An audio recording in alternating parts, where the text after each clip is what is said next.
You're listening to the Reversing Climate Change podcast by the team at Nori, the carbon removal marketplace. This is a show about the innovators and entrepreneurs developing solutions to climate change. Hello and welcome to the Reversing Climate Change podcast with Nori. I'm Ross Kenyon. I'm one of the co-founders of Nori and the creative editor there.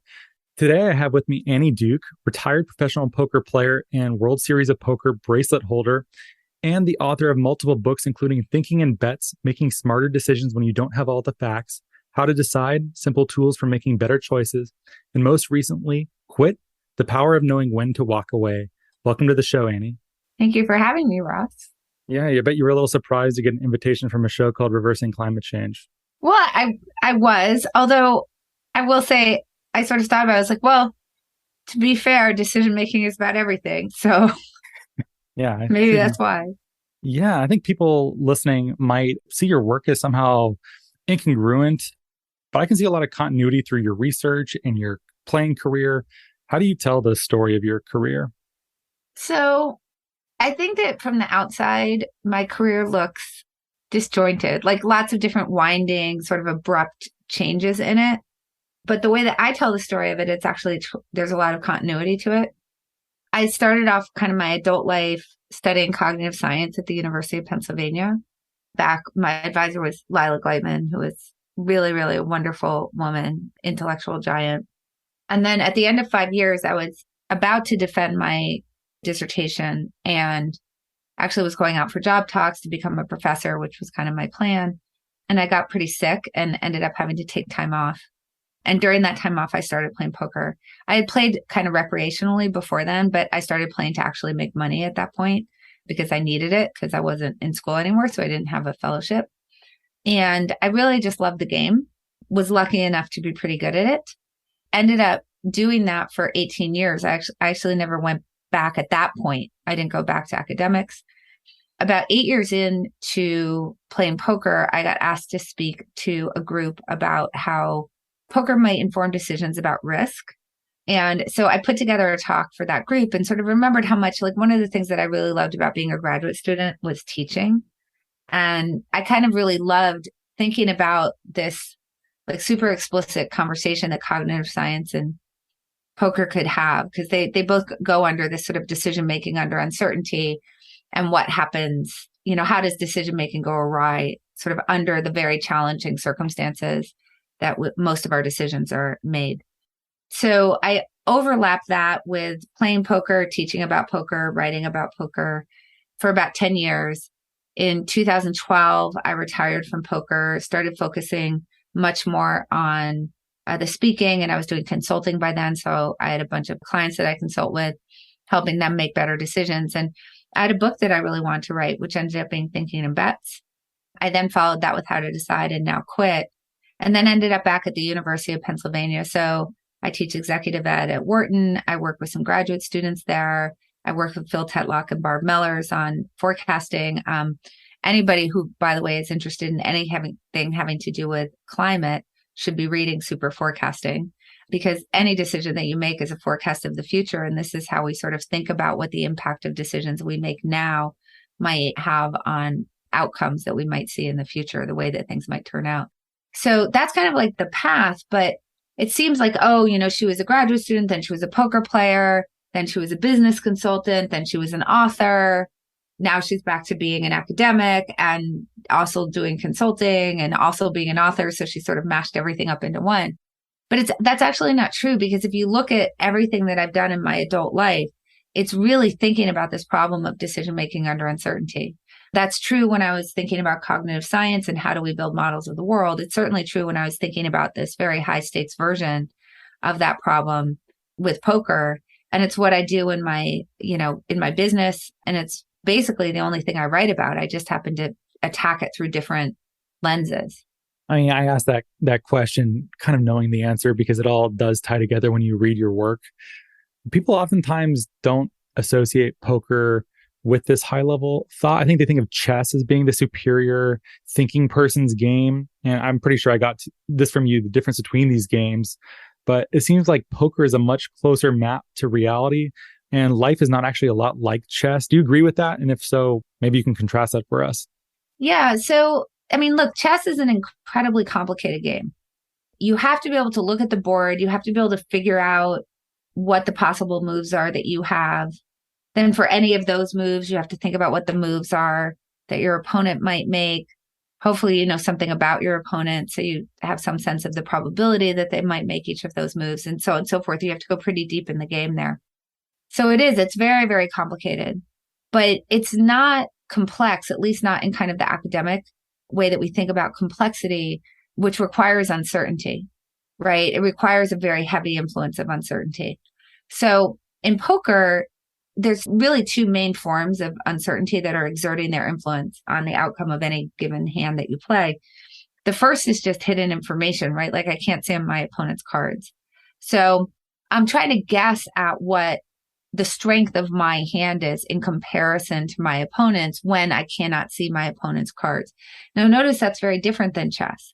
When I'm looking at my position, you know, and obviously it takes skill to be able to properly come up with the answer. I can look at my opponent's whole position and understand something just sort of on an objective basis about how strong my position is compared to theirs. I'm not having to make guesses at that, so I can see where all the pieces are. And then the second thing that's very different between chess and poker is that in poker, there's a much, much stronger influence of luck. So, you know, in chess, you know, if I move a piece, it moves by an act of skill, by my own skill, and it stays there until either it gets taken off the board by my opponent or I move it somewhere else. It's not like you roll dice and if they land 7, you get an extra bishop and snake eyes and I don't know, you're in check. That's backgammon though, right? Basically. Right. So backgammon sits in between poker and chess. So in poker, obviously, there's a very strong influence of luck because there's the luck of the draw. Right. So I don't have any control over the cards that are going to come. So backgammon is a game that sits in between, like literally right in between chess and poker, in the sense that I can see my opponent's whole positions. I can see where all of the checkers are. Right. But there are dice in the game. So, you know, what moves might be available to me are going to be probabilistic. They're going to be controlled by the roll of a dice. So basically, if you think about most decisions that we make in our lives, they're much more chess-like than poker-like, in the sense that for most things that we decide, we know very little in comparison to all there is to be known. And there's a strong influence of luck. So, you know, I can go through a green light and get in an accident, having done literally nothing wrong. Because I just I don't know what the other cars are doing. I might not be able to see them. You know, if someone's about to run a red light, there's luck, like my tire might blow at that moment. And that's really much more like what our everyday decision-making looks like. And it creates this really hard problem that's somewhat intractable, which kind of goes like this. So Ross, if I told you that 2 people played chess and I didn't allow you to see any of the moves that they made, so you haven't watched any of the game. All you know is the outcome, which is that Morgan beat Taylor. Who made better decisions during the game? Morgan, right? And that's because, again, when you take away the uncertainty, the outcome of chess is so driven by skill that you could bet tons and tons of money pretty safely that whoever won the game was the more, you know, made the better decisions. Now, obviously, something could happen, like the person could have gotten ill in the middle of the game, and that's why they had, you know, but it's a very, very safe bet. Let's say a chess game takes an hour, and I now tell you that Morgan and Taylor played poker for an hour, and Morgan ended up with more chips than Taylor. Who's the better player? Wait, how long? How many hands did they play? How long did this go on? It's an hour. I mean, an hour? You know, oh God, I don't know. Like if they're playing live, maybe 30 hands. If they're playing online, they might get like 150. Hard to say. There could have been some bad beats in there. That's right. So now all of a sudden, this is the whole shebang here, right? Which is, who knows, right? So in chess, you can look at the outcome and you can work backwards and say something pretty significant about what the quality of the decisions were that were made. But in poker, at least in the short run, you have to wait a lot longer, right? Like in the short run, you don't really know very much from the outcome. You have to wait longer. So like if you get in a car accident, one car accident, I actually don't know anything about the quality of your driving. But if you're getting in lots of car accidents and lots of near misses and getting tickets all the time, over time, I can start to say, well, I mean, Ross is having really bad outcomes. It's obviously not random. You must just be a bad driver. But you have to accumulate much more evidence than you do in poker, than you do in chess, rather. And this is where the problem really is for us as decision makers, is that we draw this very tight correlation between the quality of the outcome and the quality of the decision. And we're not good waiters. We're not patient. We don't wait around to get 10,000 coin flips. We like say things after you flip the coin one time. Is that what gut is? Is that even a thing? It's part of what gut is. I mean, gut is a thing. Gut is decisions that are made implicitly. So the things that drive a gut decision are going to be the same things that drive a more deliberative decision. You're just not going to have any way to examine them. You haven't made them. You can't interrogate them in the same way. So look, if I make a decision by gut, I'm still thinking about like, what are my options? What are the ways that this could turn out? What do I think the most likely way that it could turn out is? I'm just not doing any of that out loud, right? I'm just doing it reflexively. Whereas if I make a deliberative decision, I'm going to think about those things in a very explicit way, which is what you need to do when you're making a decision, right? Like, what are my options? For any of those options, how do I think they might turn out? What's the probability that they'll turn out well? What do each of them cost me? And then I can start to think about, then you're just thinking about payoffs and sort of what's going to get you to where you want to go faster. And you can either do that like super fast without writing anything down or discussing it with anyone else, or even thinking about what it is that's driving your own decision in any kind of explicit way. That's gut decision making. Thing that I want to say about gut decision making is sometimes it does get you to the right place, because a broken clock is twice a day, right? Like, it can get you to the right place. The problem is that it's very noisy. You don't really know. It's not very reliable. And it's really hard to uncover what your mistake is. Like, or if you made a mistake, because you haven't made anything explicit that you could go back and look at and say, like, was I missing something? And our memories for these things are really, really bad. So you want to be thinking more explicitly about the decisions that you make, because for anything, this really matters. I mean, you can think about it for like, let's say that we're talking about something like reversing climate change, right? There's all sorts of different options. Well, first of all, you have to figure out what's true. So that's hard. Then you have to think about what are the different options for sort of stopping what's happening, stopping the progress that seems to be sort of marching along and actually speeding up, right? And you could be thinking about things like carbon capture.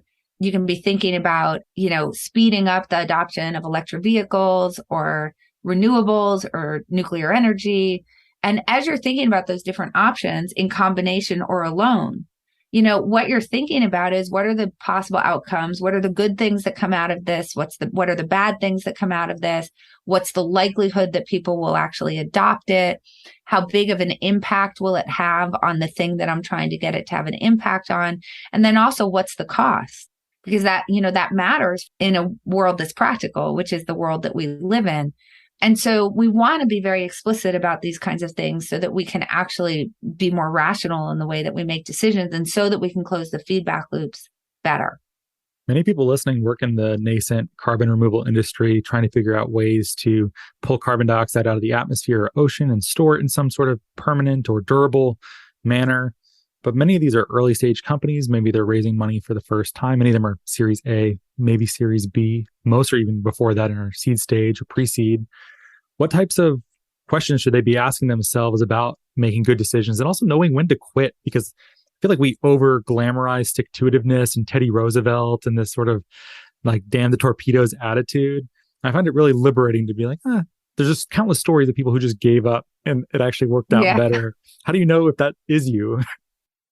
So, I mean, it's such a great question. And so let me just say, like, if you're smart enough and you care enough and you really want to create like a better world, so much so that you've decided to start a company, which we know is like really hard. You don't ever see your friends or family for a really long time. There's a really high rate of failure. Like, you have to be like a super gritty person whose time and intellect is like really valuable for solving the world's biggest problems. So the key is that what you want to do is make sure that if you're that type of person, that you're actually spending your time on the things that are the most worthwhile, right? So what you don't want to do is get stuck in something just because like people say never give up, or, winners never quit and quitters never win. You don't want to get stuck on a path that isn't actually going to bear the fruit that you want it to bear. You want to be able to switch. You want to get to something better because as Ron Conway told me, life's too short to spend your time on something that isn't going to actually change the world in the way that you want to change it. But you're right. Like we really glamorize grittiness. We think of it as synonymous with character in a lot of ways. Whereas, quitting things is sort of a character flaw, right? It means that you're weak-willed or capricious or you don't have what it takes. And all of that is really bad if you're working on a technology that ultimately is going to fail. Because in the end, the thing about grit is that it does get you to stick to hard things, which startups are hard. It gets you to stick to hard things that are worthwhile. The problem is it also gets you to stick to hard things that are not worthwhile. The key is that you have to be able to tell the difference between the two.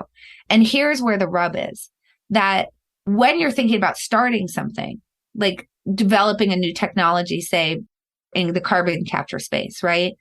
There's a whole bunch of stuff you don't know, and luck is going to have some sort of influence on that. So you're making that decision to start it under uncertainty. The issue is that the decision to stop is also made under uncertainty, right? It's a forecast of the future that the chances that I succeeded at this are not high enough for what my goals are compared to other things that I might be doing. Okay, so you have to be like sort of looking into a crystal ball and sort of guessing, making very good educated guesses about how things might turn out in the future in order to figure this out. So there's kind of 3 things that I think that you can do that can really help you with this problem, because it's actually a really hard problem because, you kind of alluded to this, right? Like grit is a virtue, quit is a vice. So most of the cognitive biases that we have, things like the sunk cost fallacy or the endowment effect. So sunk cost is like once you've spent resources on something, you'll escalate commitment even when you start to see bad signals, because you don't want to feel like you wasted all your time or the resource or your investors' money, your employer's time, all the people who believed in you, all of that. But of course, waste is not a backward-looking problem. It's a forward-looking problem. Is the next minute worth it, right? Endowment is ownership over things and ideas. And if you started a company, you're very endowed to the ideas and the thing that you're pursuing. That's very hard to give up. As a founder, your identity is wrapped up into the company. And the hardest thing to quit is who you are, right? I mean, there's just all these things that kind of make it really hard. So what I try to get people to do is to think about these things in advance for a couple of reasons. One is spend the least amount of time that you can on something before you get the signals that it's not worth pursuing. And that means that you have to approach problems in a very particular way, which we can talk about. The second is make a plan. What are the signals that you might see in the future that would tell you it's time to exit the road? That might seem trivial because you're probably thinking, but if I see those signals, I will obviously exit when I see them. And all the science tells us that that's not true. That's why there's a lot of dead people on the top of Everest, because they didn't turn around even when the time was right. And we all are climbing Everest every day. There's all sorts of stuff we should be turning around and walking away from. We just don't, right? So you have to kind of do some advanced planning to think about what the signals are and then set some pre-commitments around that. And then the other thing is to get coaches, people from the outside looking in who can really help you to see the situation you're in with a clear eye. So we can discuss any of those 3 if you want. I'm just sort of laying out what's available to you. Yeah, but I was actually just doing some quote unquote research before this. I was watching the pilot of Poker After Dark, and you were in this hand. You had a couple of great folds in that pilot. I don't know if you remember filming it, but you had pocket 8s, and the board came 7-9 Jack, the flop. Gus Hansen had Ace King of clubs. So you were out ahead, and you had the open-ended straight draw. And then he bet and you called it. And then he bet because he hit a king on the turn, not a club. And you just folded. And you had a couple of these too, where like you were betting when you were ahead, you were calling when you were ahead, and you knew, was it a gut sensation that Gus was up to something? He's famously a kind of a crazy, wild player, but you believed him. How do you do that? I don't know. It's sort of magical to me. Oh, yeah. So actually, so let's talk about this in terms of sort of item number 2, which is think in advance about what might happen that would make you fold. So if you take the specific example that you're talking about, when a king hits, there's just too many possibilities, even if he was goofing around, for him to have me beat in that particular situation. And there's not a lot of good cards for me to hit anymore. So if I hit a 10 now, even if he just has a queen, he's going to beat me. He'll have a straight. All those overcards are really bad for me. And if I hit an 8, then a queen still makes a straight now. So I have to really believe that 8s are the best hand. And I have to be really worried about any more cards that are going to come. And in that particular situation, given the uncertainty, it's just a bad board. So I can tell you what I would be doing in that situation. I'm calling saying, if certain cards come, then I'm going to do something like raise him or try to take the pot. And if another set of cards come, I'm going to easily fold. So this is actually a very good example of what I really recommend people do, which is set kill criteria. So the best way I can actually kind of describe kill criteria is from an example from Ron Conway, who's the founder of SB Angel, who he's one of probably the most successful angel investor, at least one of them in the space. And so he's working with the earliest stage companies. These companies are pre-seed at the time that he's investing with them. So that's obviously when there's the highest uncertainty. Now, why is that worth it? Because when they hit really big. So the payoffs are there despite the long odds. But, he's following the companies, and there's some point at which he can sort of see as an outsider that the odds are too long now for the payoffs that might be available. In other words, he can kind of see they're probably not going to get where they want to go, which would be a venture scale business. And so he employs this use of kill criteria in order to help the founders see that they ought to be exiting. And this also brings up third thing that I said, which is get somebody from the outside who can see the situation more clearly than you can. So Ron Conway is acting as that outside voice, or someone who I might call a quitting coach, helping the founder who's really in it, who wants to succeed. They don't want to give up. They think that means that they're a failure and nobody will ever invest in them again. And they, owe it to their employees, and their parents will be ashamed of them, and all the stupid stories that we tell ourselves in our head, none of which are true. And he can see it more clearly than they can, because he's not defending the territory. So he'll sit down with them and say, so do you think things are going well? And they'll say no, but they always say, I can turn it around. Right. But I know I can turn it around. And the interesting thing is he doesn't really argue with them. Instead, what he says is, well, how long do you think you need to turn it around? Like, how long would it be before we could see that you're turning it around? So let's say that was 2 months from now, right? So he'll say, okay, so you think that if you really sort of, you're turning it around, you're about to take off, and within 2 months, we should know what that looks like. So tell me, what are the things that we're going to see from this product or this company that are going to tell us that you've turned it around? So he's getting them to sort of think ahead to 2 months from now, and essentially just setting benchmarks, right? If you can hit this, yes. If you fall short, no. Across a set of benchmarks that just tell you, like, if it's a more mature company, it might be like net new revenue, right? A product that we've been trying to roll out that's been delayed actually gets rolled out, or whatever. So anyway, he sits down and they agree this is what turning it around looks like, and we're going to revisit this, and we'll revisit it in 2 months.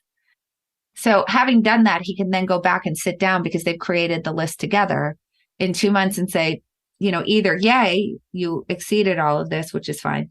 But, normally it's, oh, you fell short by a lot. It's really time to walk away now. Your life is too short for this. You're too smart to be spending your time on this. So that's a good use of kill criteria, which is, what are the things that I might see in the future that would tell me that I ought to quit? And one of the best examples of kill criteria that I've seen is when actually people are climbing Everest. They have something called a turnaround time for any day's climb. So on summit day, you leave Camp 4 at about midnight. And the turnaround time is that if wherever you are on the mountain at 1 p.m., you have to turn around. So if you have not made it to the summit by 1 p.m., you must turn around. And there's a reason for that has to do with, there's a really hard part of the climb called the Southeast Ridge. It's very narrow and it's very dangerous. And if you fall, you either go like 8,000 feet into Nepal and 12,000 feet into Tibet. And you need to do that in daylight. And so if you get to the summit past 1 p.m., it's just too likely you're going to end up on the southeast ridge in darkness on the way down. So that's a very simple example of a turnaround time, of a kill criteria rather, which is like, if it's past 1 p.m., kill. I have to stop. I have to quit. And that's what Ron Conway is doing. So he's really a good example of sort of strategy 2 and strategy 3, which is think in advance, think about what the signals are that you should walk away, go through that with somebody else, and then ask them to help you make that decision at the point that you get the information that you need. I try to do this at work. I lead creative at Nori. We do a lot of creative communications work, and we try a lot of things that are, I often describe our team as the special teams department of the company. So a lot of these are weirder projects that, if they hit quite well. And sometimes you cringe and you say, this never needs to see the light of day. And that's totally okay. And I try to go in pretty nimbly too and say, like, we're looking for reasons to say no. We're looking for reasons that this is going to fail. Because if it is going to succeed, it will take time away from some other project and it needs to justify itself. So I try to set that up ahead of time, that expectation where it's okay for things to fall apart and to not work. Is that like how you would go into a business scenario like that? Yes. So that's very close to what I would do. I mean, I would say the first thing is it's not enough just to think about how it might fail, but to be explicit about what the signals are that you are on a failing route, write those down, and then commit to actions that are associated with that. The only reason I know it doesn't sound like much of a difference, except it's very different because we have the intuition, well, if I'm starting this and I kind of have an idea of what it might look like if it goes badly, then when it's going badly, I will pay attention. And the answer is no, that you actually don't pay attention. So there's a lot of value in just taking a very small extra step, which is write down like what are the early signals that might occur that would cause me to know that I'm on a failing route. And then let me say what I'm going to do about those in advance. So sometimes it would be you quit. Sometimes it's get more information, but figure out what that is. But to your point about looking for reasons to say no and trying to get there really fast, that's completely on the nose. Like that's exactly how you get good at this kind of problem. And the reason why you want to do that is twofold. One, it's a much more efficient way to figure out what you should work on and what you shouldn't, because there are, as you just pointed out, huge opportunity costs to not having your best people on the best projects, on things that are the most worthwhile. Yeah. But it's also, you want to get to know fast in order to reduce those sunk costs, right? Because the less that you spend on something, the less you think you're wasting when you quit, which makes it easier to walk away because you accumulate fewer of these costs that cause this friction, that make it hard for us to walk away, and that actually get us to spend more money on something that isn't worthwhile, which then makes it harder to walk away, which then makes us spend more money. So one of my favorite ways to approach projects, kind of a la what you're talking about, is using a mental model called monkeys and pedestals, which actually comes from Astro Teller, who's the CEO, otherwise known as the captain of moonshots over at X at Google, which is X's innovation hub. So exactly what you're talking about, by definition, these are moonshots, right? I mean, these are things that are like way out there, strange stuff. Other people, they're not thinking about it and really trying to be world changing. So their thing is like, 10x better in 5 to 10 years to commercialization. So that's really what they're trying to do. And they want to spend their time on the stuff that's going to create the most change. So he has people approach problems using this idea of monkeys and pedestals. And it's a very simple mental model that basically goes like this. Imagine you decided you want to train a monkey to juggle flaming torches while standing on a pedestal in the town square, right? So like if you pass by me, you'd put $1 in my hat, right? Sure. That'd be pretty cool. So it's such a simple mental model. It's so elegant. What should you do first? Should you build the pedestal, or should you figure out if you can train the monkey to juggle the flaming torches? You should try to figure out if you can train the monkey, because otherwise there's no point in building the pedestal, right? So not only is there no point in building the pedestal, but you already know you can build the pedestal because we've built pedestals forever. Right? You can buy one on Amazon. You can turn a milk crate upside down. So if you spend any of the time up front on building that pedestal, you're not actually getting any new information. You're not finding out whether you can accomplish the big thing that you're trying to accomplish. So you shouldn't do that. because it's false progress. It's the illusion of progress because you already know you can do it and you're spending time and effort on it, which is starting to accumulate sunk costs. Instead, your plan of attack should be, let me address the bottleneck here. And the bottleneck is, can I get a monkey to juggle flaming torches? The bottleneck isn't the pedestal. Now, notice that plan of attack is really different. How many times have you been in a team meeting and people say, well, let's tackle the low hanging fruit? It's pretty common. Very common. But the low hanging fruit is pedestals. You already know that you can. That's like, we just want to feel good because we want to feel like we're making some progress, but it's low hanging fruit. By definition, that is no progress being made because you already know you can do it. And meanwhile, you're getting your team invested in something. You're giving them ownership over the project. You're spending resources, including their time. That's all going to make it harder to quit when you butt up against a monkey that's actually pretty insoluble, right? So what Astro says is it's always monkey first. And what that's going to do is exactly what you said. You're sort of attacking it saying, I need to be convinced that we can do this, which is what you want to do, right?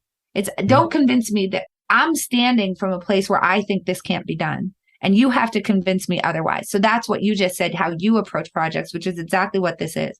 It has to be monkey first. Because if you show me that we can solve for the monkey, then I will know that we can unlock the whole system. And it's worthwhile to build all those pedestals, right? So it's not that you shouldn't ever tackle low-hanging fruit. Obviously, it's a necessity. I have to have the pedestal at some point. But I should know that I can unlock that big thing, that really hard thing. So you have to do the hard things first. So that does get you to know faster. And as Astro Teller says, if I can get to know having spent $2 million on a project instead of $9 million, I don't think about that as a waste of $2 million. I think about that as a saving of $7 million, right? Which is the exact right way to think about it. And then the other thing he points out that I think is really important is that it just reduces the sunk cost. If I get to know in $2 million instead of $9 million, I've just reduced the friction for walking away. All very persuasive reasons. And the opportunity cost one is also that I think people forget about. It's invisible. There's no counterfactual for it. I had a big project recently where we tried to put together a carbon removal kids book. And I really want to do this because I'm like, no one else has done it. It's a fun idea. It's a novel way of getting this message out there. It'll be cute. People will like it. And I suspect more than a few would buy it. But we wanted to figure out how to get to know fast. And one way we did it was writing enough of a prospectus to send out. And then also just like soliciting agents and seeing, like, are there any takers here? Or would any publishers even want us to proceed with this? And we got a bunch of no responses or rejections for it, despite I thought the writing was quite good. But ultimately, that doesn't matter if no one's going to be there to buy it as they estimate. Yep. And so I felt a little bit foolish in front of my peers where I took a risk and I spent some money to pay wages and to make this thing happen and get at this stage. I hope, maybe I didn't flex this enough, but I feel like the leadership of that was also knowing when to pull the plug and say like, all right, we're just going to call this one and just move on. But I don't feel which is very hard because, you know, in that situation, I mean, as you know, I think another of Astro Teller's really good insights is that when you butt up against a monkey that you can't solve, you tend to start building pedestals instead of quitting. So a lot of people in that situation would have said, well, it's just a proposal. If I write the book with the illustrations, then people will really be able to see what I have in mind. That's like where I stopped, by the way. I was like, right. The next step would be us. We self-publish and we do this. And then, right. And that's where most people go. You know, it's like the equivalent of, I always sort of say, it's like you're trying to put a slide deck together and you can't quite figure out like how you want to order it or how you want to organize it or what the words are that you want to put on the page. So you start designing the slides. Right. So we all, it's like, it's just so hard to walk away from something once you've put effort into it, that there's all sorts of ways that we'll convince ourselves that we should keep going. You know, it's worth more than other people think it is. I see things that they don't. Right? If they could just see the product that I have in my mind, then they would love it and they would buy it. So then you start doing the things like the illustrations, which, while necessary and you need a good illustrator, are a pedestal because you know you can make illustrations for it. Right? You already know that. The question is there an audience for it? That's the monkey. Will people buy it? Will they read it? You know, if we're trying to raise awareness about carbon removal, is this the best use of our time, right? Like those are the hard questions that you're trying to answer. And it's hard to abandon course once you've put time into something like that. Definitely. And one of the questions I have too is, do you learn enough about what you're doing, moving incrementally like that to even make a decision? Here's a bad example. In the intelligent design debates, it was always like, you couldn't just have a stepwise ear. The ear had to come fully formed, like by God, because it's just too complex to emerge, bit by bit evolutionarily. Are there problems like that where you really can't see until it's finally complete? So I think there are, and then you have to sort of decide whether it's worth it to you or not to build the whole thing. So I'll actually give you an example from X. They got pitched to build a hyperloop. So for those people who don't know, a hyperloop would be, high-speed rail, like a la what they have in Japan. They did monkeys and pedestals, and they realized that, the pedestals were building the track. I mean, obviously we've been building track for hundreds of years. So that wasn't going to be very hard, at least since the mid 1800s, I guess. So for, a little less than 200 years. So they knew they could do that. And they knew they could build the train. The thing that they didn't know, the monkey, was, can we get this thing, if it's going that fast, to stop safely and to start safely? Right. So that was the problem. And you can see why that would be, right? I mean, if the thing's going so fast, it's like, are you actually going to be able to brake in a way that's safe to load passengers off and on? That was what they wanted to know. So they went through this exercise, and what they realized was that because of the nature of the problem, they would have to basically build the whole thing in order to be able to find out. Because in order to get it up to speed, you have to build so much track. And then to get it to stop, you have to build, right? So they were like, it seems like we're going to have to build the whole thing in order to be able to figure out if we can stop and start safely. And so they decided not to. They just said, I was so worried you're going to tell me that, and then they did it and it failed. No, they didn't in this case. But other people are trying to do it. Like, other people may think that that's worthwhile, but it just wasn't really in X's DNA to do that. What they prefer, and this actually goes to the question of the ear, is they really prioritize projects where you may not really know until the end, but if you're not going to know until the end, you better have technology that you can take out of it, right? There should be significant things that are going to be usable and workable that you're going to get out of it along the way. So an example of that type of technology was, I don't know if you've ever heard of Project Loon, but it was an X project to put big balloons up to the atmosphere that then would connect to each other to bring internet to the world's most remote places. Oh yeah, I feel like I have heard of this. That's cool. Yeah. So it's since been shut down. It actually turned out that they couldn't make it happen, at least not at a reasonable cost. But the first approach they were trying to solve for was like, how do you get the balloons to communicate with the ground and with each other? And so they brought on a laser team to try to develop lasers that would solve for this problem. And it turned out it wasn't a good solution for what they were trying to do. But then the laser team became its own team because they developed really cool and new and useful lasers. So that's kind of like the way that you can think about it, right? Like, so some people, there are people trying to build hyperloops, right? Who are totally fine with the fact that you get nothing out of it until you either know or you don't. But X isn't okay with that. And that's why your example of the ear is such a good example. It's like every iteration of the ear had use. It had a purpose. It could work. It worked for whatever it was, its purpose was, even if it wasn't a fully formed ear.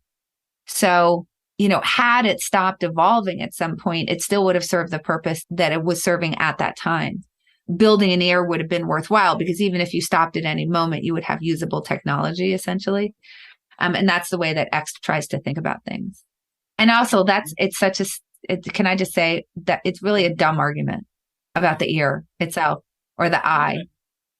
It sounds like then if you need to build the entire thing from scratch in order to determine if there is value, that's almost like being all in pre-flop, right? Yes. You should probably have the top of your range or. Yes.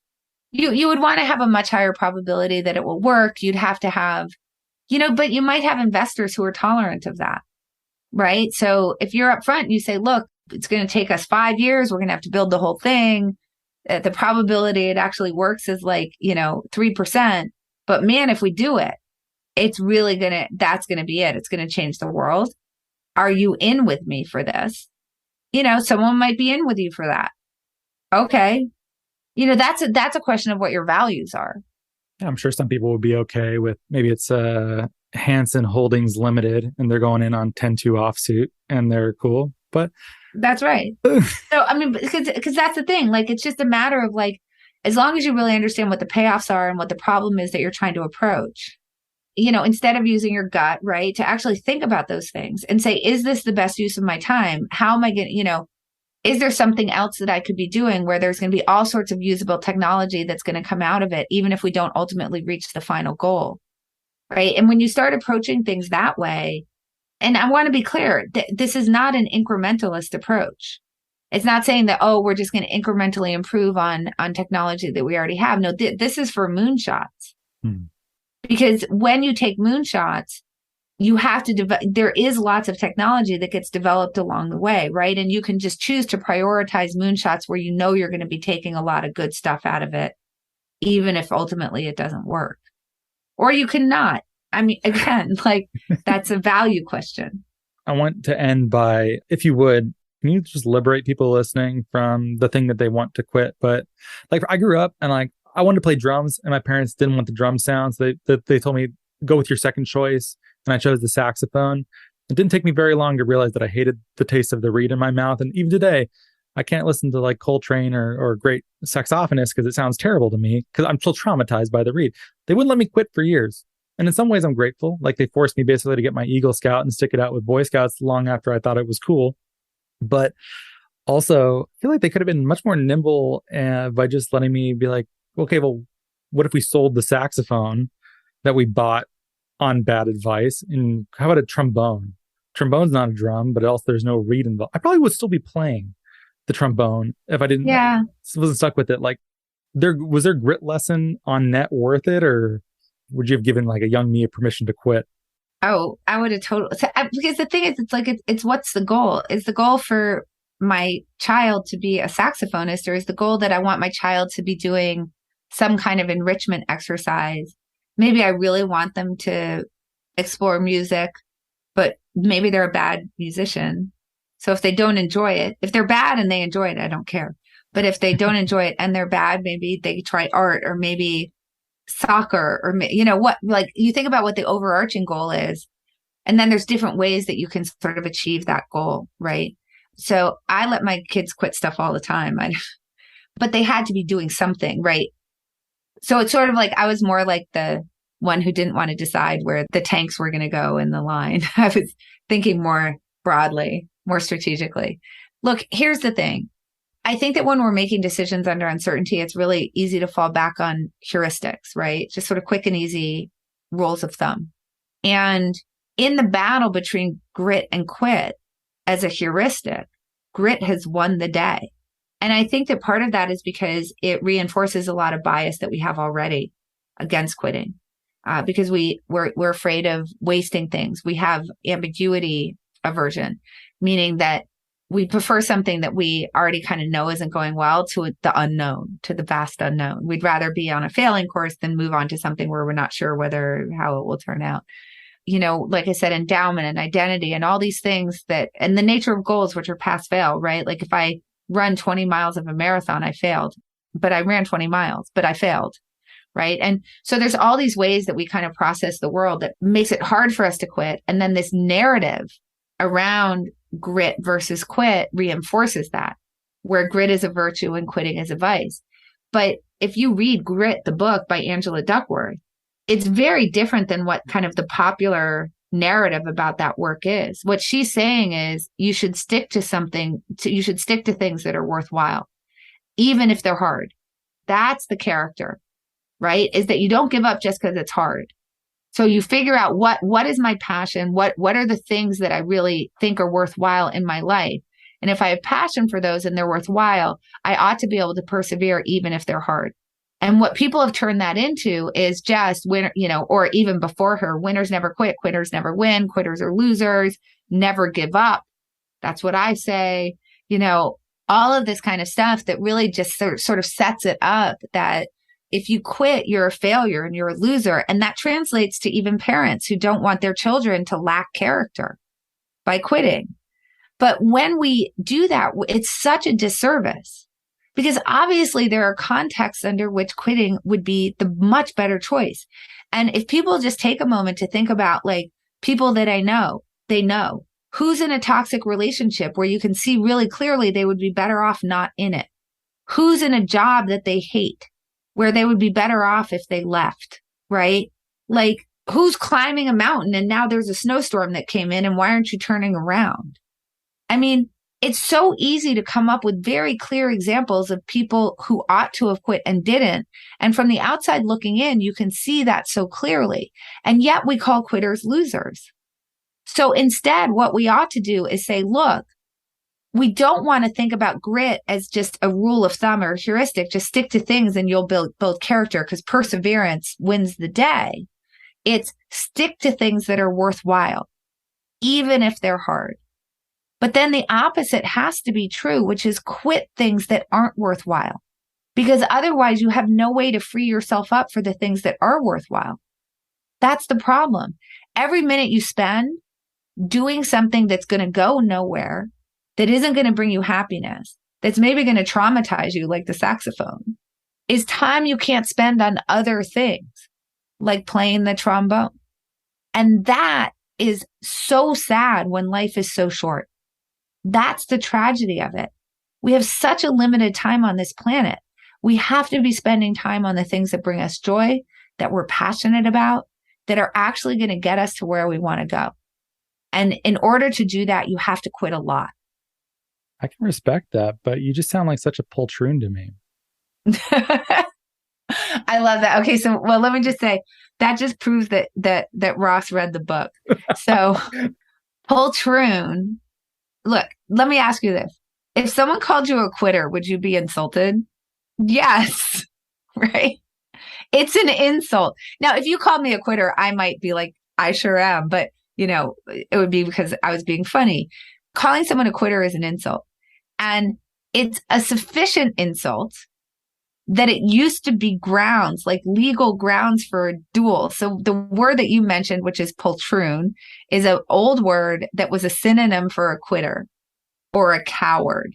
It's in that, like, so when you look up synonyms for quitter, it's like coward and all, it's just horrible words. But poltroon is one of them. And Alexander Hamilton, I think, got called a poltroon and dueled somebody over it. And that was totally fine within U.S. I think law. Was it Andrew Jackson, I think? Oh, Andrew Jackson. Sorry, not Alexander Hamilton. Excuse me. Andrew Jackson.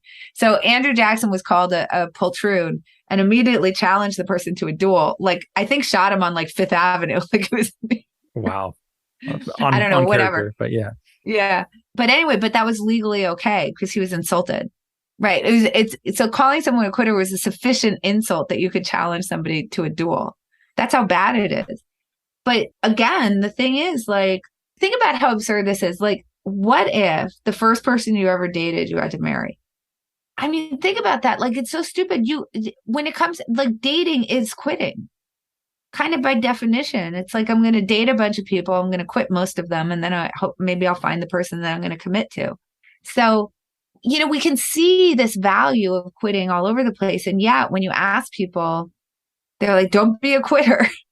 Yeah, I wish we could change that. I feel like that was a lot of my childhood too. I'm grateful. I feel like I do have a lot of grit now, but also on that, was it actually good for my character or relationship with parents who are forcing you to do things that you clearly hate for years?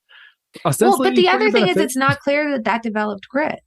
I mean, that's the other thing, making someone to stick to something they hate, that doesn't necessarily develop grit. Making someone stick to something that's hard, that helps develop grit because they can see that it doesn't stay hard forever. Right. And again, this is what the difference is. It's like, what's the difference between hating something and it being hard? How do you tell that difference? And it goes back to that question that you asked me, like, there's lots and lots of founders who are working on technologies. How do they know? How do they know when it's just hard? And how do they know when it's not worthwhile? And that's very much what the book is about. And that's why I talk about kill criteria, monkeys and pedestals, and getting coaches and, making sure you have outside voices to help you try to figure those things out. Because sticking to hard things is good. as long as those hard things are worthwhile and they're going to get you to the goals that you actually have. But if they're not, then it's just blocking you from achieving your goals. Well, thanks for being on the show. I've read your work for so long. It's a true pleasure to speak with you. And thanks for spending time with me. Well, thank you for having me on. Yeah, and links to all those things are in the show notes. Get Annie's new book, Quit, as well as her other works. Links are in the show notes. Give us a great rating and review on Apple Podcasts or Spotify. Thanks for listening. Tell a friend, and have a great day.